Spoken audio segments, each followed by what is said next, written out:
सांगितलं की नेमकं काय घडलं. धीवरापाशी देवव्रत अत्यंत पोक्त अशा अमात्यांना घेऊन गेलेला आहे आणि धीवराशी त्यानं संभाषण चालू केलं. जगातील कदाचित पहिला मुलगा असेल की वडिलांसाठी मुलगी मागतो. तुमची मुलगी मला नाही, माझ्या बाबांसाठी द्या, म्हणजे मला आई म्हणून द्या,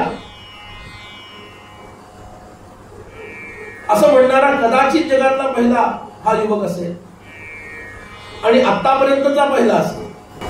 धीवराजाला कळतं शांतनूचाच हा पुत्र आहे आणि दिसायला इतका अद्भुत आहे, रूपवान आहे, तेजस्वी आहे.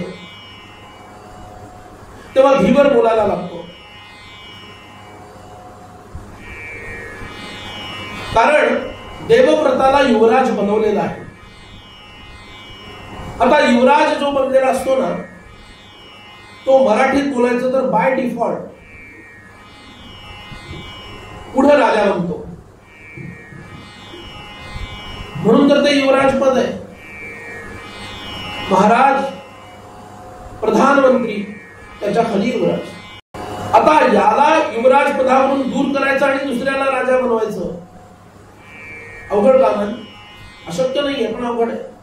म्हणून धीवरराज म्हणतो, महाराज शांतनू श्रेष्ठ आहेत त्याबद्दल काही संदेहच नाही, पण माझी कन्या सुद्धा तितकीच श्रेष्ठ आहे आणि वर्णाने सुद्धा ते एकमेकांना अनुरूप आहेत. मी जरी कोळी असलो तरी माझी कन्या मात्र कोळी नाही.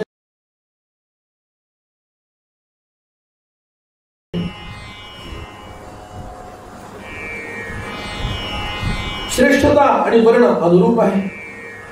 पराशरांनी अनेक वेळेला शांतनूची प्रशंसा केलेली आहे. शांतनू महाराजांची प्रशंसा केली. पराशरांनी तिचा स्वीकार केला काही काळासाठी.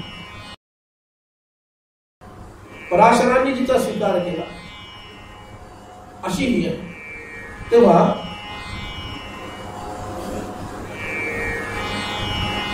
काही खुलासा होणं आवश्यक आहे.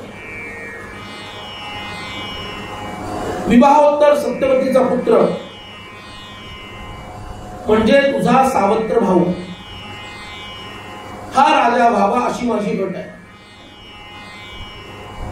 कारण देवव्रत सुद्धा गंगेचा पुत्र, शांतनूचा पुत्र आहे आणि आता सत्यवतीचा जर शांतनूशी विवाह झाला तर त्याला होणारा पुत्र हा देवव्रताचा सावत्र भाऊ असणार आणि त्यामध्ये देवव्रत हा वयाने मोठा आहे.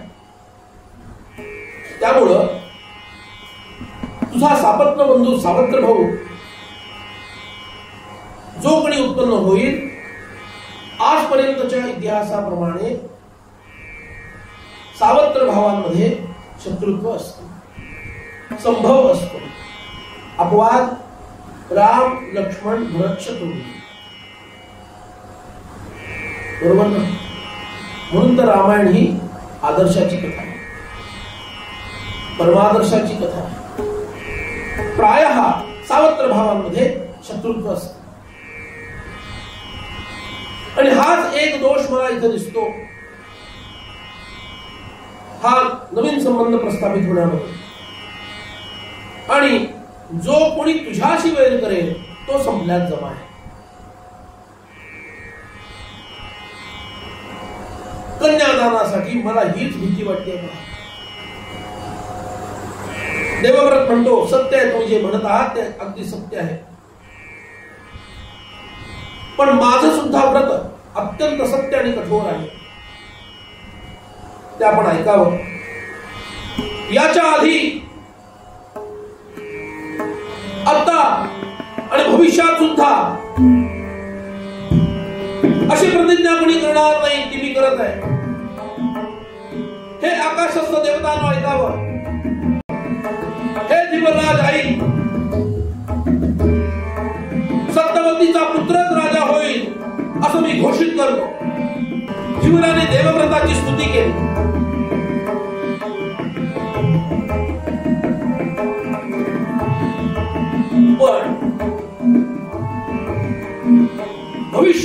तुझा विवाह होईल, तुलाही पुत्र होईल, मग तुझा पुत्र आणि सत्यवतीचा पुत्र यांच्यामध्ये संघर्ष होण्याची संभावना आहे. आणि जो तुझा पुत्र आहे तो तुझा पुत्र आहे, त्याचं बळ तुझ्यासारखं असणार, त्याला तुझं पाठबळ असणार. त्यामुळे माझी नातवंड मारली जाण्याची मला भीती वाटते, तुझ्याद्वारे अथवा तुझ्या मुलांच्या द्वारे. काय दूरचा विचार करतोय बघा तो. असं म्हटल्यानंतर देवव्रत म्हणतो, युवराज, मी राज्यावर आधीच पाणी सोडलेलं आहे, पण आता आजपासून मी ब्रह्मचर्याचं व्रत पालन करतो. मी निपुत्रिक राहून सुद्धा माझ्या सद्गुणांच्या बळावर स्वर्ग प्राप्त करून घेईन. आजपासून मी नैष्ठिक ब्रह्मचारी नाही. अशी जेव्हा प्रतिज्ञा त्याने केली, युवराज हर्षभरीत झाला, अत्यंत आनंद त्याला झाला. आता मी माझी कन्या तुझ्या पित्याला द्यायला तयार आहे असं त्यांनी सांगितलं. अंतरिक्षामध्ये ऋषी, देवता, अप्सरा, हा भीष्म आहे, हा भीष्म आहे, हा भीष्म आहे असा जल्लोष केला. ततोऽन्तरिक्षो सरसो देवा सर्षिगणास्तदा अभ्यवर्षन्त कुसुमैः भीष्मोऽयम् इति च ब्रुवन्. भीष्म भीष्म भीष्म भीष्म महाराज की जय.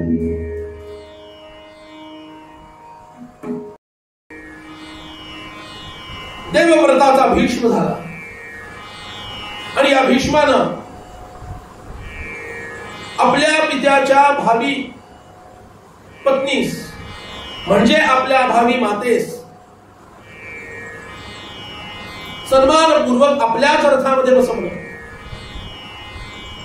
आणि तो हस्तिनापुरामध्ये सत्यवतीला घेऊन येतो.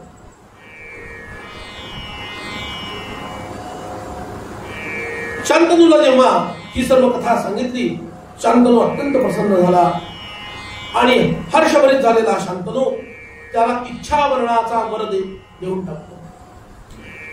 जोपर्यंत तुझी इच्छा होणार नाही तोपर्यंत तुला मृत्यू ग्रसणार नाही. तुझा मृत्यू तुझ्या हातात आहे. बघा, सत्यनिष्ठ जीवन जगणं, काय या लोकांच्या शब्दाला किंमत होती हो.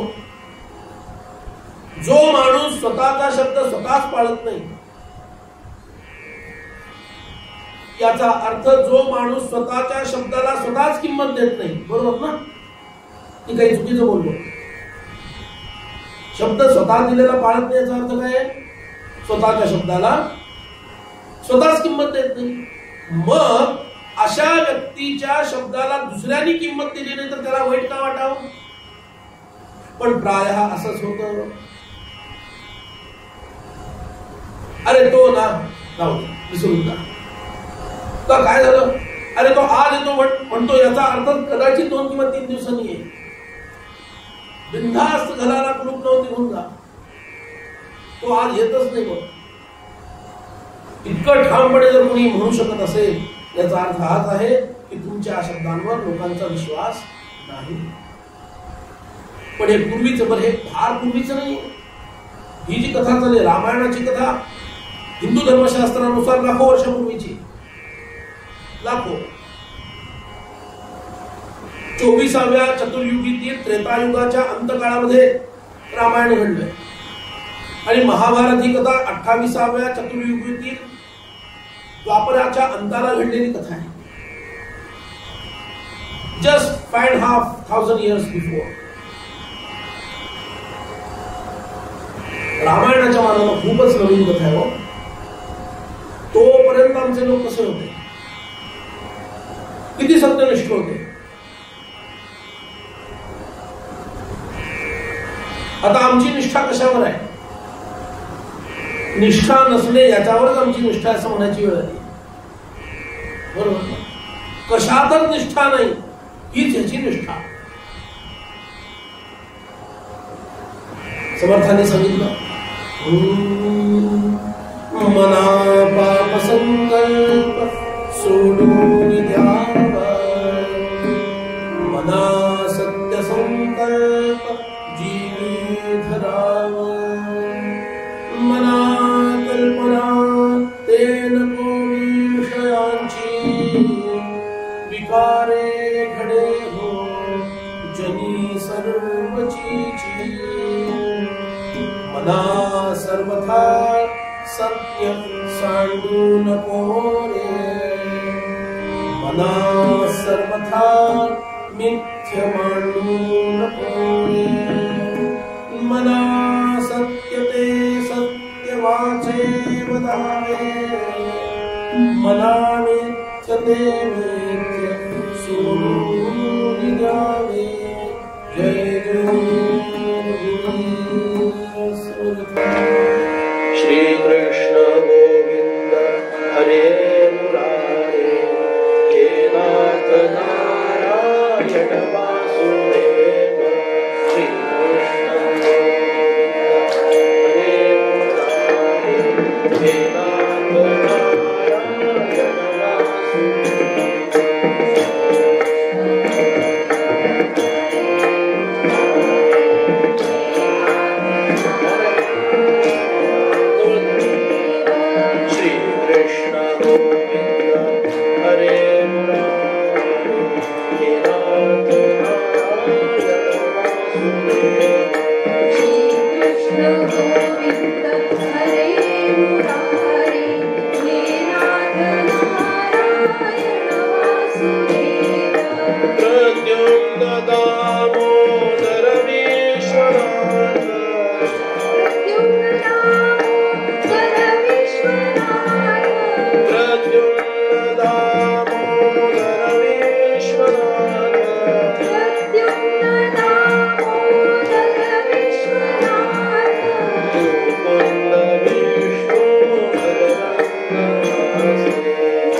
शांतनु आणि सत्यवती यांचा विवाह संपन्न झाला.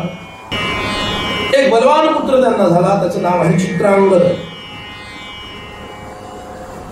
आणि त्यानंतर काही काळाने विचित्रवीर्य नावाचा दुसरा पुत्र प्राप्त झाला. चित्रांगद अत्यंत बलवान आहे, युयुत्सु आहे. युयुत्सु याचा अर्थ युद्ध करण्यास इच्छा असणारा.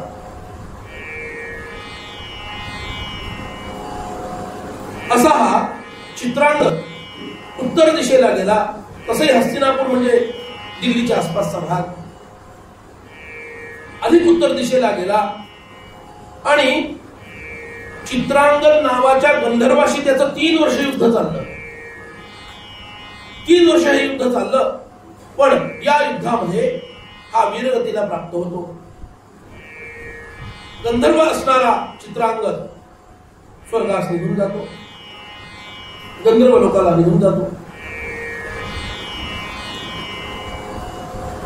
मधल्या काळामध्ये शांतनूही स्वर्गाला निघून गेलेला आहे आणि आता विचित्र वीर्याला गादीवर बसवण्यात येतं, कारण देवव्रतांनी आधीच घोषित केलंय की मी राजा बनणार नाही. विचित्र वीर्य गादीवर बसतो, पण आता त्याला राणी हवी.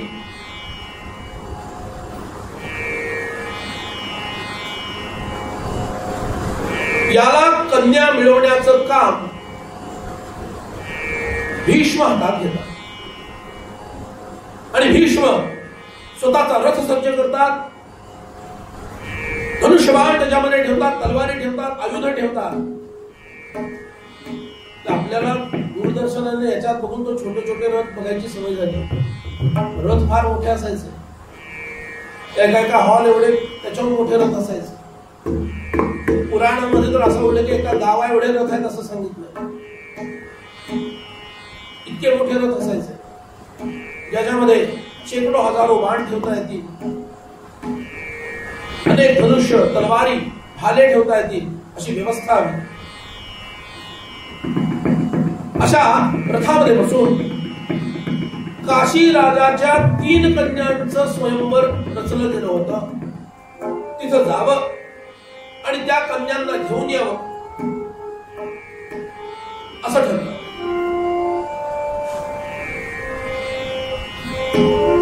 विचित्र वीर्यासाठी कन्या आणण्यासाठी गेलेले भीष्मवयानी आता बरेच प्रौढ झालेले, म्हणजे त्या काळानुसार सहसा त्या वयात कोणी विवाह करत नसेल, अशा वयाचे झालेले आहेत असं समजा. आणि भीष्म तिथे गेलेले आहेत. सर्व त्या 3ही कन्यांनी पाहिलं, त्यांचं नाव आहे अंबा, अंबिका आणि अंबालिका. या 3ही कन्यांनी भीष्माला पाहिलं आणि म्हणाल, अरे रे रे ह्याच्याशी विवाह. त्यांच्या मनात कसं आलं,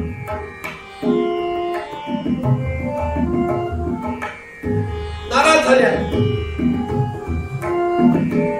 त्याची उपेक्षा केली. अन्य राजे हसायला लागले. काय दृष्टीत ब्रह्मचारी, काय विचार बदलला की काय तुमचा?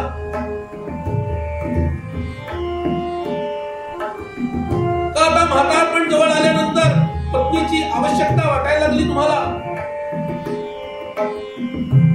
काय बाबा, दिवस बदलले बघा, कधी कुणाला काय वाटेल काही सांगता येत नाही. अशा प्रकारच्या चर्चा त्या स्वयंवरासाठी आलेल्या युवक असणाऱ्या राजकुमारांमध्ये व्हायला लागल्या. खिल्ली उडवायला सुरुवात केली. भीष्मांनी शांतपणे सगळं ऐकून घेतलं, कारण त्यांच्या मनात नेमकं काय आहे हे त्यांनाच माहिती. आणि भीष्म समोर येऊन उभे राहतात आणि तुमच्या भाषेत बोलायचं तर विथ फुल ऑथॉरिटी निर्भयपणे बोलायला लागतात. ऐका, विवाहाचे 8 प्रकार आहे. पहिला ब्राह्मण विवाह, तो स्वालंकृत कन्यादान करून वरदक्षिणा देऊन करायचा असतो. दुसरा आहे तो आर्ष विवाह, ज्यामध्ये वधू पिता वराकडून 2 गायी घेतो आणि त्या बदल्यात आपली कन्या त्याला देतो. हा आर्ष विवाह. तिसरा आहे तो आसुर विवाह, ज्यामध्ये वर म्हणेल तेवढं धन त्याला द्यायचं आणि कन्या द्यायची.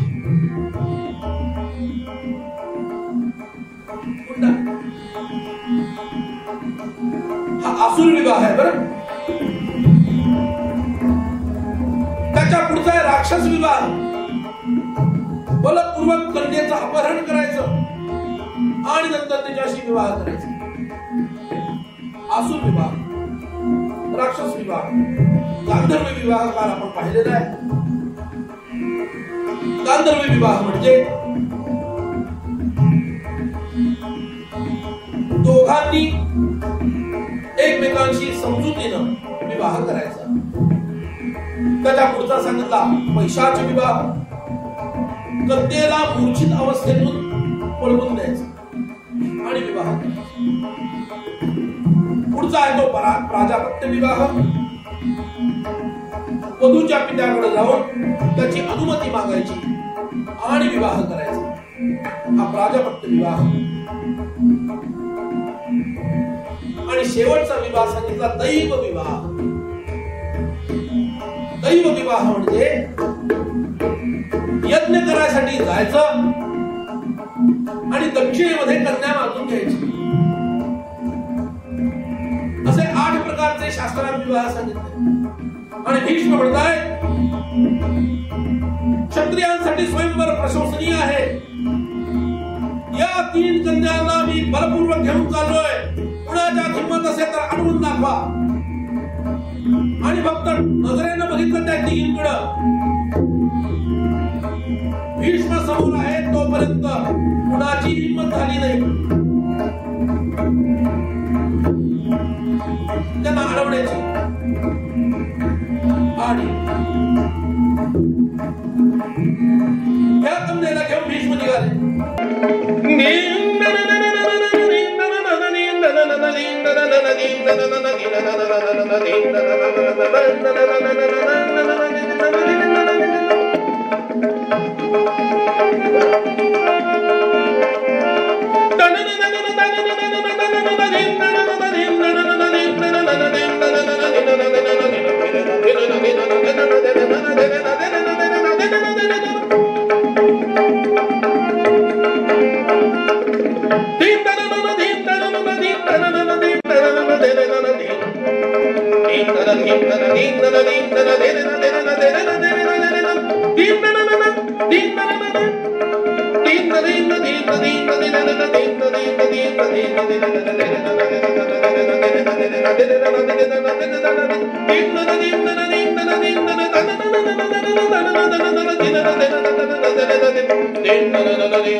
आणि 3ही मुलींना घेऊन मुली बिचाऱ्या थरथर थरथर कापतायत.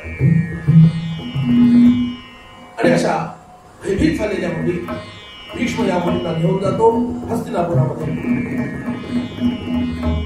तिथं आल्यानंतर मात्र मुलींची एकदम उत्तम सोय केलेली आहे.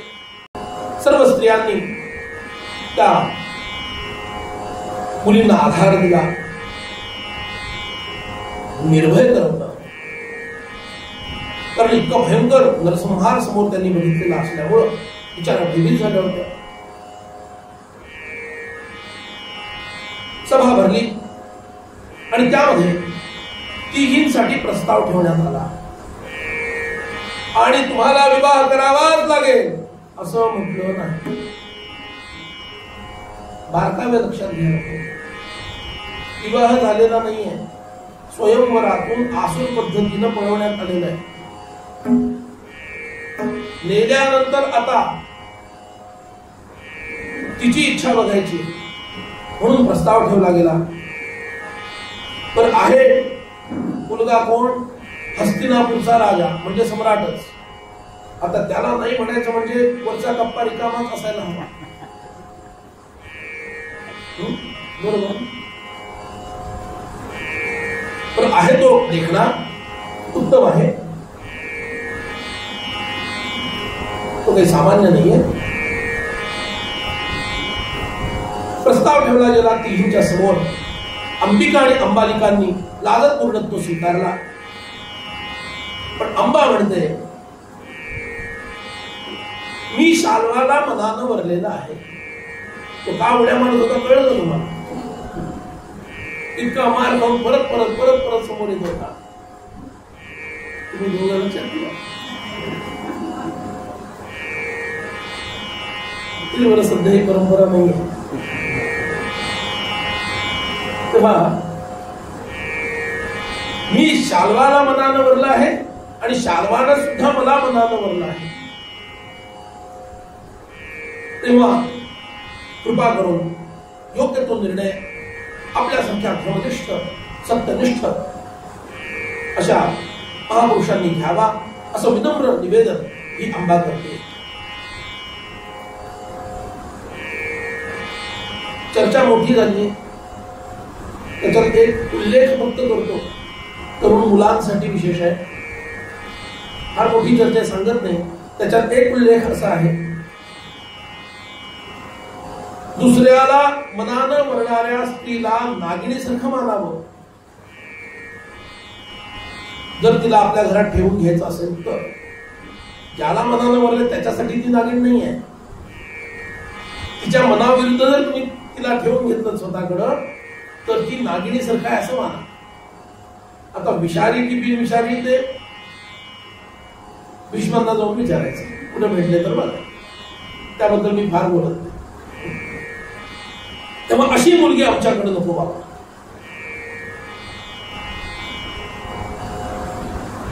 तिला जा म्हणून सांगितलं.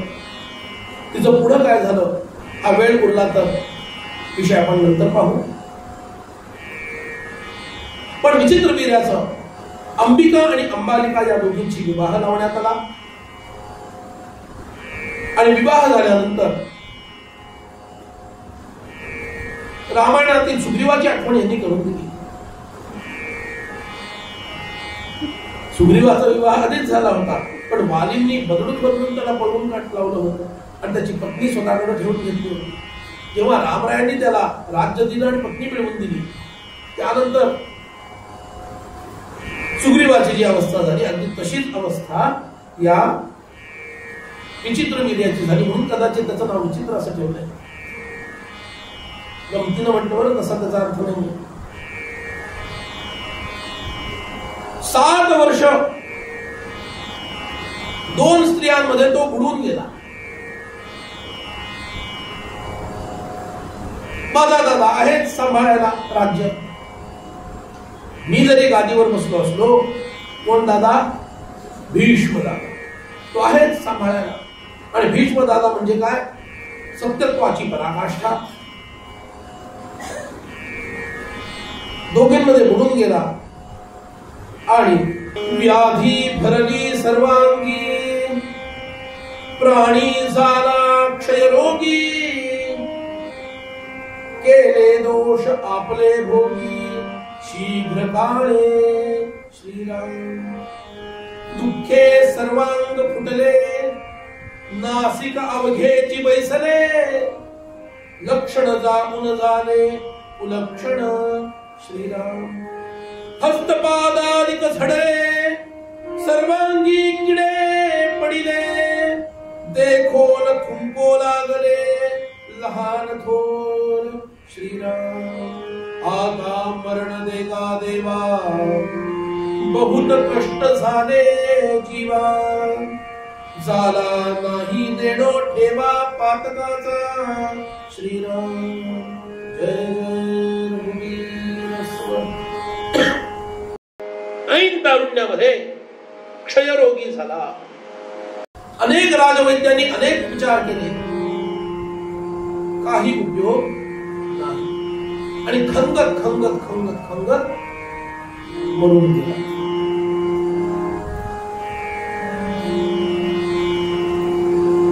जीवन कसं विचित्र आहे बघा. अतिरेक कशाचाच असू नये भक्ती सोडली तर. भगवत भक्ती सोडली किंवा परमार्थ हा विषय सोडला तर जीवनात अतिरेक कशाचाच होऊ नये. माणसाला हे कळत नाही आणि वासनांच्या आहारी जाऊन मनुष्य पशुपेक्षाही खाली घसरतो. अरे भीष्म काही सामान्य आहे. आपला थोरला भाऊ म्हणजे सावत्र जरी असला तरी तो नैष्ठिक ब्रह्मचर्याची प्रतिज्ञा घेऊन इथं बसलेला आहे. त्याच्याकडे तरी पाहावं. ते व्रत तो पाळतोय आणि मी काय करतोय.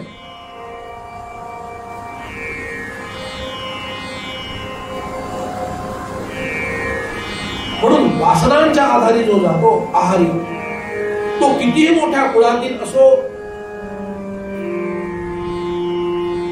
कोणी असो, त्याचं पतन निश्चित आहे. हे ज्याला कळलं त्याला मानवी जीवन कळलं म्हणायला हवं.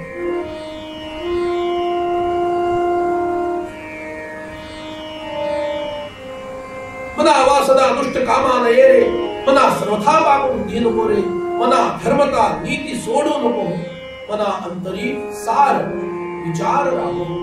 तो सार परब्रह्म आणि तो माया तो जाऊ द्या, फार पुढचा पल्ला आहे. सार विचार म्हणजे व्यवहार तरी कसा ठीक करावा याच्यातनं सार तरी कळायला हवं.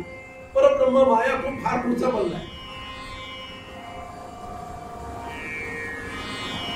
वासनांच्या अधीन जो होतो त्याला मानव न मानता पशुच मानायला हवं. पशुपेक्षाही तो खालचा. आणि म्हणून मानवाचा उत्कर्ष हा भोग भोगण्यात नसून भोग त्यागण्यामध्ये आहे, निर्वासन होण्यामध्ये आहे.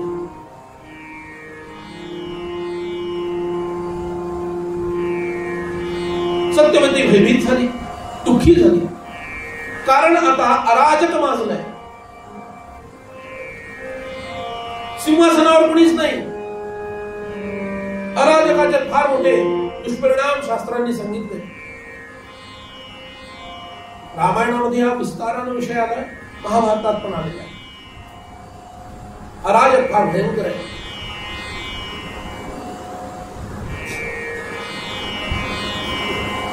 आता सत्यवती म्हणते भीष्माला, बाळ अरे विचित्र वीर्य काय किंवा चित्रांगद काय, दोघेही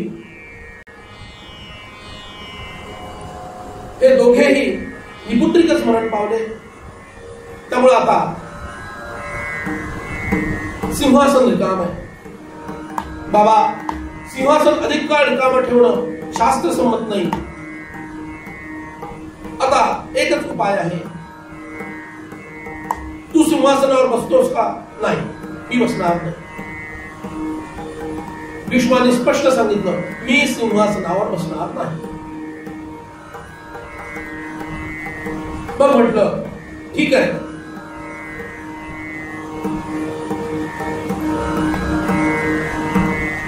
देवरा पुत्रोत्पत्ती असे एक शास्त्र विधान आहे. आपत्काळामध्ये आणि या अशा परिस्थितीमध्ये सिंहासनावर कोणीतरी हवं या दृष्टीनं आपत्काळामध्ये सिंहासनावर जर कोणी नसेल, आता त्या कुळाच्या बाबतीतही घेऊ शकतो आपल्या, पण हे कलीसाठी गरज आहे असं समजून ऐका. देवरापासून पुत्रोत्पत्ती करून घ्यावी तेवढ्या पुरती, युजिंग ऍज अ टूल. तेव्हा अंबिका आणि अंबालिका यांना तू पुत्र प्रदान कर असं सत्यवती म्हणते. भीष्म म्हणतो माझा नैष्ठिक ब्रह्मचर्य आणि मी त्यांना त्या दृष्टीने पाहूच शकत नाही, एका क्षणासाठीही नाही. मग तू विवाह कर, तुला जो पुत्र होईल त्याच्या वतीनं राज्य चालव. तसंही तू चित्रांगद काय आणि विचित्र वीर काय, राजा तूच होतास, चालवत तू होतास, नाव त्यांचं होतं, स्टॅम्पवर शिक्का त्यांचा होता, सहीत त्यांची होती, चालवत कोण होतं राज्य, तूच चालवत होतास. त्यांनी सांगितलं हेही जमणार नाही, मी आता काही करणार नाही. आणि भीष्माची प्रतिज्ञा पुन्हा एकदा ऐका. पृथ्वी आदी सर्व आपले धर्म म्हणजे गुणधर्म सोडतील, पण मी माझी प्रतिज्ञा त्यागणार नाही. हे सत्यवती माते, उतथ्याचा पुत्र दीर्घतमस यांनी, हे ऋषी होते, यांनी काही नियम घालून दिले. यांनी नियोग पद्धतीनं क्षत्रियांची अनेक कुळं उत्पन्न केली. क्षत्रिय मारले गेल्यानंतर पुरुष, तर त्या कुळामध्ये पुरुष उत्पन्न करायचे असतील तर ते कसे होणार? गृहस्थ असणाऱ्या ऋषींकडे हे दायित्व दिलं गेलं. जो उत्पन्न होणारा पुत्र आहे तो त्या मातेचा असेल आणि नियोग पद्धतीनं तो उत्पन्न व्हावा. आणि म्हणून या ऋषींनी अंग, वंग, कलिंग, पुंड्र आणि सुय्य अशा देशांमधील क्षत्रियांची प्रजा टिकवून ठेवली, वाढवली. तेव्हा एखाद्या थोर ऋषीला तू आवाहन कर आणि त्याच्या माध्यमातून हे कार्य संपन्न करून घे. पण मी माझी प्रतिज्ञा भंग करणार नाही. याला म्हणायचं भीष्म प्रतिज्ञा. भीष्म म्हणजे भीषण, मोठी, भव्य, दिव्य. सत्यवतीच्या लक्षात आलं हा काही ऐकायचा नाही आणि तिनं स्वतःचा प्रिय पुत्र म्हणजे महान असे कृष्णद्वैपायन व्यास यांचं स्मरण मात्र केलं. कृष्णद्वैपायनांनी आईला काय सांगितलं होतं तपस्येला जायच्या आधी? आई तू केवळ माझं स्मरण कर, मी तुझ्या सेवेमध्ये उपस्थित होईल. त्याप्रमाणे ज्या क्षणी मातेनं स्मरण केलं, कृष्णद्वैपायन तिच्या समोर प्रकट झाले, वंदन केलं. आईने सुद्धा ऋषी आहे म्हणून त्याची पूजा सत्कार केला.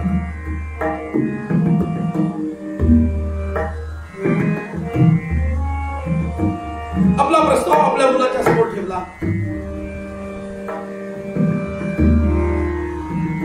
वेदव्यास म्हणतात आई माझा कृष्ण वर्ण, पिंगट रंगाच्या जटा, दाढी, मिशा, लाल भडक डोळे, विकट असं माझं स्वरूप आणि तीव्र गंध देहाचा, हे या दोघी सहन करू शकणार नाही.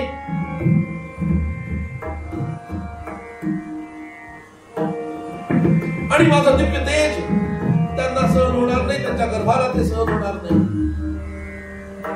तेव्हा 1 वर्षासाठी मी त्यांना अमुक अमुक असं व्रत देतो.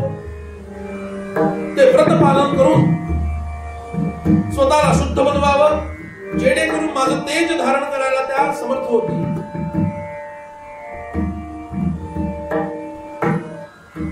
सत्यवती म्हणते बाबा मला एवढा वेळ नाही, मी म्हातारी होत चाललीये, माझ्या डोळ्यासमोर जे काही घडायचं ते घडून जाऊ दे, एकदा मला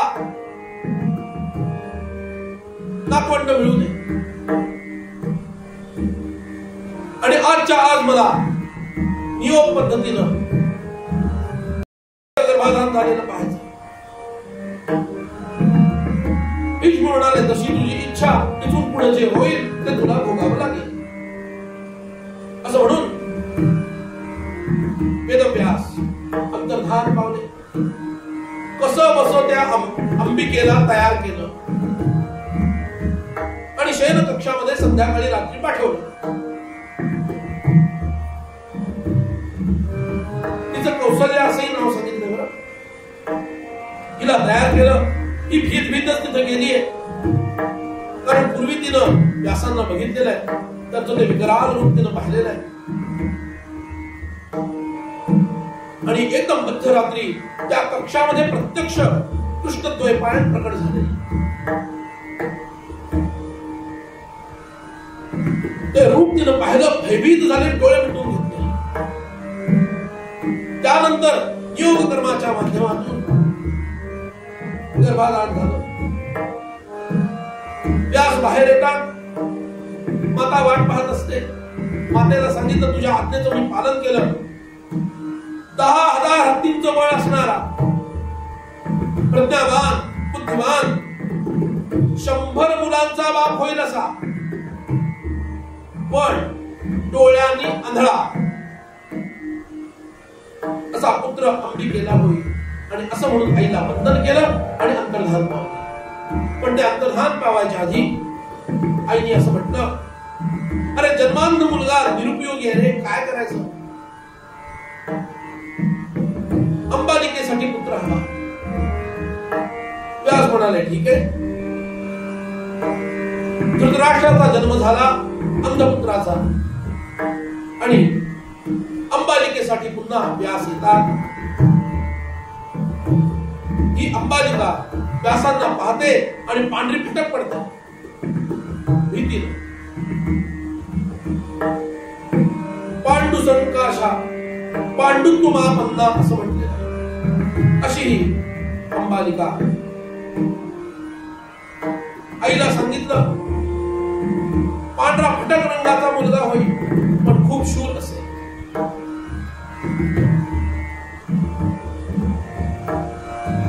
सत्यवती म्हणते मला आणखी एक नातू हवा आहे.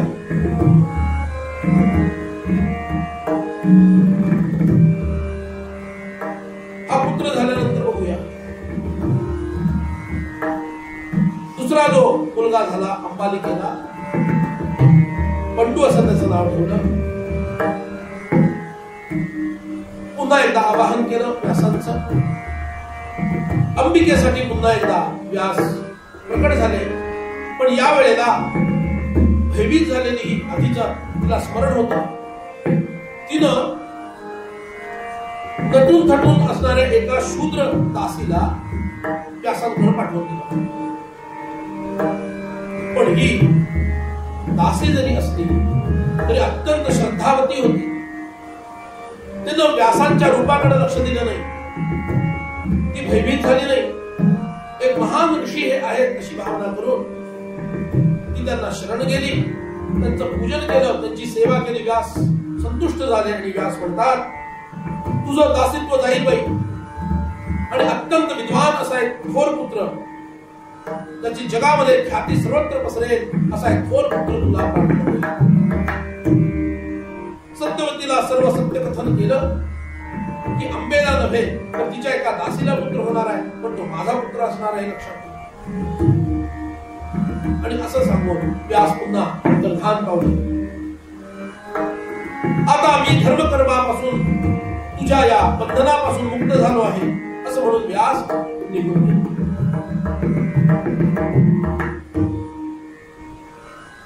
थोरला मुलगा अत्यंत बलवान धृतराष्ट्र, शरीर सामर्थ्याने उजवा. पंडू धनुर्विद्येमध्ये श्रेष्ठ. आणि तिसरा विदुर दासीपुत्र आहे, हा राजधर्मामध्ये श्रेष्ठ. त्या काळातल्या लोकांची धारणा अशी होती वीरामातांमध्ये अंबिका आणि अंबालिका यांची तुलना करणारं कोणी नाही. काशी राजकन्या या दोघी श्रेष्ठ आहेत.